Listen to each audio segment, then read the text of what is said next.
근데 한국군 병장이 저한테 와서 물어봐요. 네. 몇 살이에요? 그러면서 20살입니다. 그랬어요. 네. 그랬더니 어리네요? 막 그래요. 군대 생활 얼마나 했어요? 그러는 거예요. 친구 같다 그냥. 그래서 92년 8월에 입대했어요. 예. 이 사람이 저보다 많이 하셨네요. 그러는 거예요. 군 생활을 많이 했다고. 예. 자기는 이제 2달 후에 제대를 한대. 아. 나보고 언제 제대하냐고. 그래서 나는 2002년이 돼야 제대한다. 야 이거 재밌다. 뭔 소리예요? 막 그러는 거예요. 그래서 우리 10년 군 생활하는데 막 그랬더니 진짜요? 그러는 거예요. 그렇게 해서 이제 입사를 딱 하셨겠네요. 그렇죠. 근데 처음부터 저는 뭐 운전 쪽으로 입사한 건 아니었고요. 예. 영무원으로 입사를 했거든요. 96년 7월 1일자로 입사를 해서 예. 지금은 우리가 표를 안 팔잖아요. 띡 되면 예. 지금은 카드로 타는데 그 당시에는 표를 팔았었거든요. 아, 그래요? 승차권을 팔았었어요. 그래서 처음에는 그 매표 업무부터 했었죠. 그래서 매표 업무를 하고 하다가 한 6년 좀 2002년 말에 제가 이제 운전 쪽으로 전직을 한 거거든요. 그러니까 한 6년 좀 넘게 매표 업무를 했었죠. 근데 예. 그러니까 우리가 매표 업무를 하려면 전 노선을 다 외우고 있어야 돼요. 지하철, 수도권 전 노선은. 그래서 구간별로 이렇게 요금이 틀리고 하기 때문에. 그래서 처음에, 그래서 신입사원 처음에 들어오면 바로 창구를 안 맡겨요. 이게 현금을 거래를 하는 거잖아요. 예. 그래서 처음에 들어오면 이렇게 창구를 안 주거든요. 그래서 처음에 들어오니까 선배들이 이렇게 뭐 노선도를 주면서 노선도부터 외워라. 그리고 여기 구간을 나눠가지고 요금제 어디를 지나면서부터는 얼마씩 불어나는지 이런 것들을 가르쳐 주죠. 제가 첫날 그걸 받아가지고 와가지고 그날 밤새 외웠어요. 외우는 건 잘하실 것 같아요. 밤새 외워가지고 다음날 출근을 했죠. 네. 그래서 제가 표를 팔아보겠습니다. 그랬더니 안 된다는 거예요. 너 다 외웠냐고. 구간이랑 요금제 다 외웠냐고. 네. 그래서 자신이 그래도 얼추 다 외운 것 같다. 그랬더니 그래? 그래? 한번 앉아봐 그러더라고. 네. 그래서 앉아서 표를 팔았죠. 세상에. 근데 실수 안 하고 잘 팔았어요. 그러니까 입사하고 다음 날부터 표를 팔았어요. 야, 그래가지고 잘하셨네요. 예. 모르겠어요. 저는 지금도 그런 생각을 하면서 직장 생활을 해요. 예. 내가 직장 생활을 하면서 예. 우리는 일단은 우리나라 그 사람들이 북한에서 왔다라고 그러면 쟤 과연 이걸 잘 할 수 있을까? 뭐 이런 생각들을 할 거잖아요. 하죠. 예.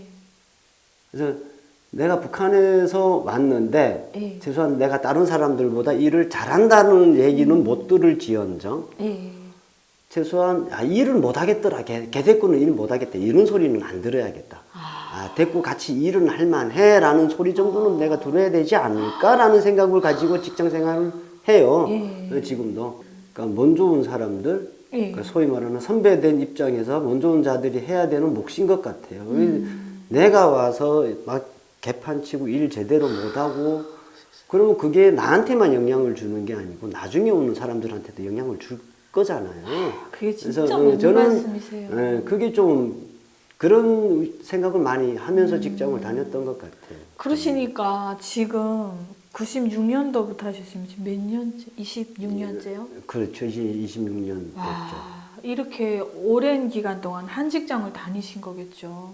전 존경스러워요. 아니, 뭐, 존경스럽지는 않고요. 너무 멋지세요. 야, 그렇게 해서 이제 기관사까지 되신 거군요. 그렇죠. 지금. 한국 지하철은 왜 그렇게 잘 돼 있는 거예요? 노선이 그냥 계속 늘어나더라고요. 그렇죠. 노선도 계속 늘어나고 열차나 열차 제어 시스템이나 이런 것들은 어마어마하게 좋죠. 그래서 외국인 관광객들이 한국에 오면은 꼭 봐야 되는 것 중에 하나가 서울 지하철에 꼭 들어가거든요. 그리고 그 사람들이 꼭 놀라는 게 지하철 안에서 와이파이를 공짜로 쓸 수 있다는 거. 세상에 그게 충격이었어요. 그 사람들한테는 충격인 거예요. 우리가 한국 사회에 처음 왔을 땐 군인들 김치 먹는 거 보고 충격받은 거하고 맞아요. 그 사람들은 여기 와서 얘네는 와이파이가 지하철에서도 공짜야? 이런 게 걔네들한테는 충격일 수 있는 거죠. 그래서 일반적으로 이용하시는 분들은 그냥 지하철이구나, 지하철인가 보다 이렇게 생각을 하는 건데요. 저희 서울 지하철 특히 저희가 일하는 2호선 같은 경우는 2호선에 근무하는 저희 직원들은 굉장히 강력한 자부심을 갖고 있어요. 저희가 그렇죠. 일단 단일 노선으로는 수송 인구 대한민국 1등이고요. 그리고 전 세계 노선으로 따져도 단일 노선 중에 지하철 2호선만큼 유동 인구가 많은 노선이 많지가 않아요. 경기도권이니까. 거의 단일 노선으로 수송 인구로 따졌을 때 전 세계 도시철도 기관 중에 거의 한 3위 안에 들어가는 그런 노선이거든요. 2호선이라는 게. 그리고 교통공사 전체로 따져도 뭐 전 세계 도시철도 기관들 중에 유동인구, 수송인구 대비 따지면 굉장히 상위권에 굉장히 탑 랭킹에 올라가 있는 회사이기도 하고요. 그리고 뭐 제어 시스템이나 서비스 시스템이나 이런 것들은 뭐 아마 세계에서 제일 좋은 서비스를 제공한다고 얘기해도 이건 참 공개적으로 이렇게 얘기해도 되나 모르겠지만 그럼요, 맞죠. 저희는 정말 좋은 교통 서비스를 저렴한 가격에 제공한다고 생각을 해요. 제가 맨 처음에도 이제 말씀을 드렸지만 탈북민이 한국에 오면은 외국인만 감탄하는 게 아니고 제일 감탄하는 게 도로랑 지하철이에요. 그렇죠. 열차를 배치하는 이렇게 시간 간격들이 있거든요. 전철이 그렇게 많아요? 그래서 러시아워 시간이라 해서 출퇴근 시간대는 거의 우리가 흔히 그런 말을 해요. 역마다 차가 있다고 생각하시면 돼요. 거의 가까이. 대박이다. 그러니까 세상에.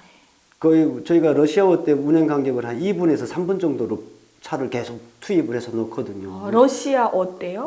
그게 뭐예요? 출퇴근 시간. 그러니까 가장 붐비는 시간대에는 배차 간격을 그렇게 놓으니까 그러니까 2분에 한 대씩 차가 온다고 생각하시면 돼요. 배차가 그러니까 러시아워 때는. 근데 차들이 막 밀리고 타려고 하는 손님들 많아지고 하다 보면은 조금 딜레이 되기는 하지만 그 열차를 넣는 거는 그렇게 아주 굉장히 촘촘하게 넣어요. 그래서 이런 타지하철에 있는 분들은 이렇게 보면은 야, 차를 그렇게 놓고 니네 그 차 운영이 되니? 이렇게 얘기할 정도로 굉장히 조밀하게 차를 투입을 시켜요. 러시아 시간대. 야, 어쨌든 들을수록 끝이 없네요. 근데 그게 시스템이 좋아야 넣거든요. 시스템이 안 좋은 좋으면 거잖아요. 그렇게 차를 놓을 수가 없어요. 그래서 뭐 대한민국 철도 시스템은 굉장히 잘 돼 있어요. 뭐 잘 돼 있다는 정도가 아니라 진짜 최첨단인 것 같아요. 그래서 뭐 고속철도도 뭐 이제는 우리가 대한민국 자체 생산을 하고요. 무인운전도 하고 막 하잖아요. 이 기술적으로 이게 시스템이 이렇게 따라주지 못하면 그럼 무인운전 할 수가 없는 거거든요. 뭐 대한민국이 이제는 뭐 무인운전까지도 가능한 시스템을 갖고 있으니까 뭐 철도 시스템, 철도는 안전하게 이용하셔도 저는 뭐 이게 오늘 이어서 이거 좀 응원 너무 많이 해주시래요. 홍보를 하나? 아니에요. 그렇게 하셔야죠. 저는 뭐 2호선이 있다는 것에 대해서 굉장히 자랑스럽게 생각해요. 저도 자랑스럽습니다. 정말.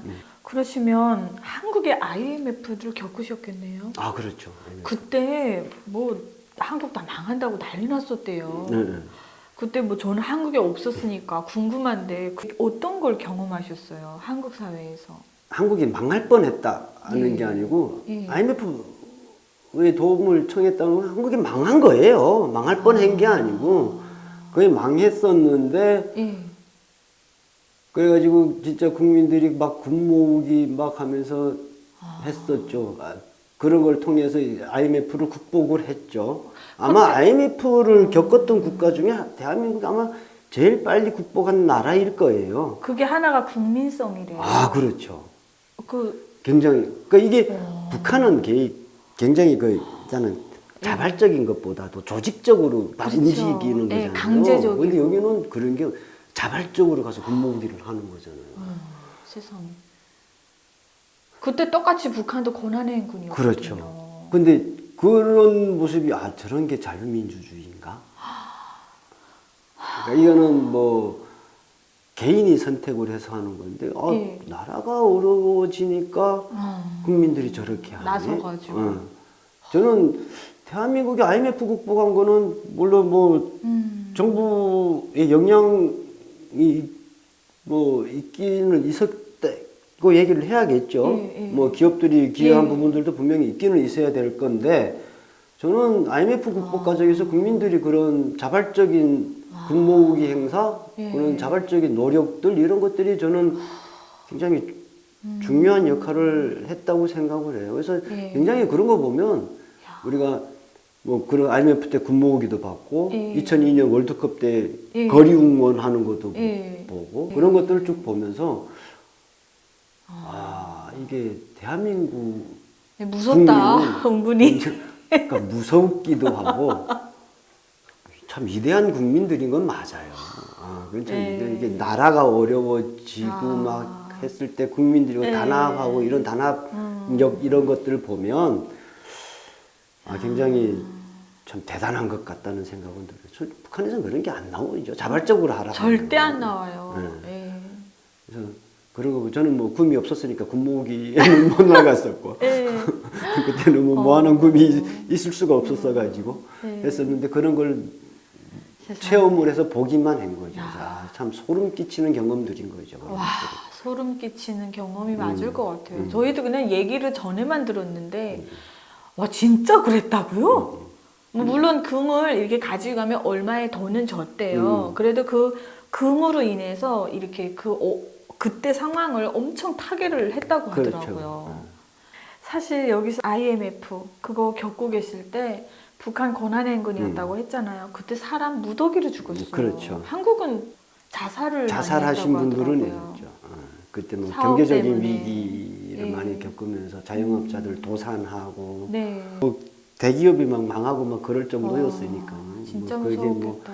중소기업들은 많이 힘들었었죠. 네. 근데 그런 상황에서 국민이 힘을 합쳐서 그 위기를 타개해 나가서 더 정말 탄탄한 대한민국을 이제 발돋움을 한 그렇죠. 거잖아요. 북한 같은 사회에서 그런 자율성이 국민들한테 몸에 그걸 배어야 나오는 거거든요. 근데 북한같이 굉장히 조직동원 이런 네. 데에 익숙해 있던 사람들한테서는 맞습니다. 그런 자율성이 나오기가 좀 어려울 수도 있을 거예요. 그렇죠. 대한민국에 사시면서 가족들 생각이 많이 나셨을 것 같아요. 어떻게 연락 같은 건 좀 취해 보셨나요?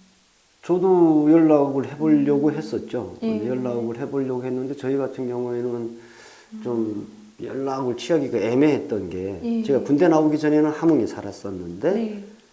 제가 막내예요. 예. 그리고 우리 형은 군대 나와 있었고 저희 누나는 제가 군대 나온 다음에 결혼을 했어요. 집에는 아버지랑 어머니 두 분만 계셨는데 제가 이제 남쪽으로 왔으니까 형은 그 북한에서 말하면 감정제대, 뭐 네. 우리 뭐 생활제대 같은 거 시켜버리는 거죠, 강제로.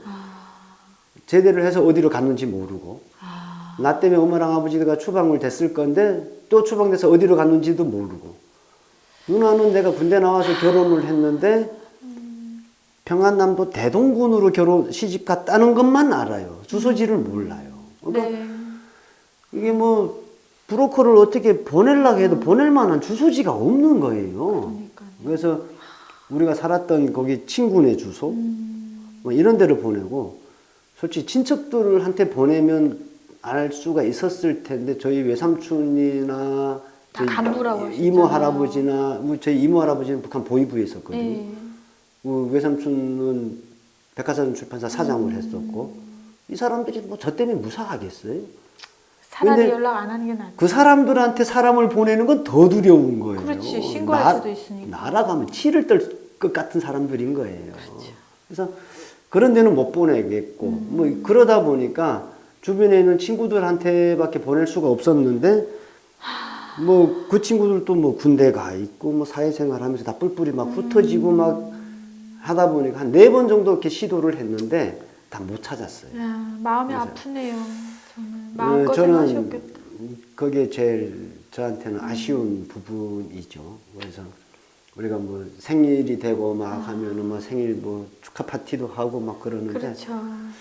저는 한국에 와서 그래서 생일이 저는 싫어요. 그러니까 이게 우리가 생일이란 건 내가 태어난 것을 축하를 하기 위해서 파티를 하고 하는 건데 과연 내가 태어난 것이 이게 축하할 만한 날이 맞나 이런 생각이 많이 들어요. 그럴 수밖에 없는 게 우리 차장님 자유를 얻기 위해서 오셨잖아요. 그 대가로 가족들이 희생을 했으니까 그렇죠. 그 죄책감이 왜 없겠어요. 그렇죠. 왜 세상은 엄청나죠. 그냥 얻어지는 게 없는 것 같아요. 뭐 하나를 얻으면 그러니까 저는 엄청나게 큰 거를 얻은 거잖아요. 예. 큰 걸 얻었으니까 그만큼 큰 걸 이룰 수밖에 없는 것 같아요. 그래서 과연 내가 내 생일이 우리 엄마랑 아버지한테는 축하할 에이, 만한 날은 결코 아니지 않겠냐 이런 생각이 저는 좀 많이 들었어가지고. 그래도 부모님은 우리 영수가 저기 한국에 가든 어딜 가든 잘 살아만 있으면 하는 부모의 마음은 그런 마음이죠. 그렇겠죠. 저도 뭐 이제 그렇죠. 자식 키워보니까 그런 생각이 예. 들기는 하는데 또 제 입장에서 봤을 때는 좀 그런 것들이 맞아요. 그런 생각들이 많이 있어가지고 저는 솔직히 생일 그러면 그냥 아무것도 안 해요. 가만히 있어요. 우리 집사람도 그 밥이라도 먹어야 되니까 그냥 아무것도 안 해요. 너무 마음이 아파요. 그러니까 이 모든 게 해소가 되려면 빨리 통일이 돼서 우리 차장님께서 지하철을 몰고 쫙 이제 고향까지 가서 부모님 만나 뵙고 절도 하고 그땐 이럴 수밖에 없었어요. 안고 상봉하고 얘기를 해야 이 모든 아픔들이 사라지는데 과연 그런 날이 올까? 정말 이렇게 한 분 한 분 얘기를 듣다 보면 정말 그런 날이 빨리 간절하게 왔으면 너무 진짜 드는 거예요. 그렇죠. 그런 날이 네. 와야죠. 네. 그런 날을 오게끔 우리가 만들어 가야 되는 맞아요. 것 같아요. 짧은 시간에 이렇게 얘기를 들었지만은 많은 여운이 남는 그런 인터뷰였던 것 같아요. 그래서 앞으로 진짜 건강하셔가지고 이 멋진 대한민국에서 통일돼서 이제 그때는 철도부 장관을 합시다. 뭐 철도 장관 네, 뭐 너무 그런 자랑스러우시고, 그러면 너무 저한테는 예. 과한 거고. 북한에 그 철도 할 거 많잖아요. 예. 그렇죠. 북한 철도는 뭐 다 그렇죠. 갈아엎고 다시 해야 돼. 네. 꿈을 안고 항상 파이팅 해가지고 그런 꿈을 갖고 있어요. 우리가 네. 남북한 통일 얘기 나오면 네. 남북한 철도 연결 사업 얘기가 꼭 나오거든요. 네. 그래서 저는 뭐 어차피 한국에서 철도 종사자의 한 사람이기도 하고요. 예. 남북한이 뭐 관계 개선이 돼가지고 뭐 남북한 철도가 연결이 됐을 때 내가 그 열차를 끌고 한번 올라가 보는 것도 나한테는 굉장히 의미 있는 굉장히 의미 내가, 있는 일인 게 아니라 역사에 남을 일이죠. 충분히 내가 진짜 꿔볼 만한 꿈, 예. 우리가 보통 꿈, 화학된 꿈이 아닌 예. 충분히 실현 가능한 꿈일 수도 있겠다라는 생각은 항상 해요. 예. 그래서 그런 꿈이 실현되는 날이 오면은 뭐 좋겠죠. 그렇죠.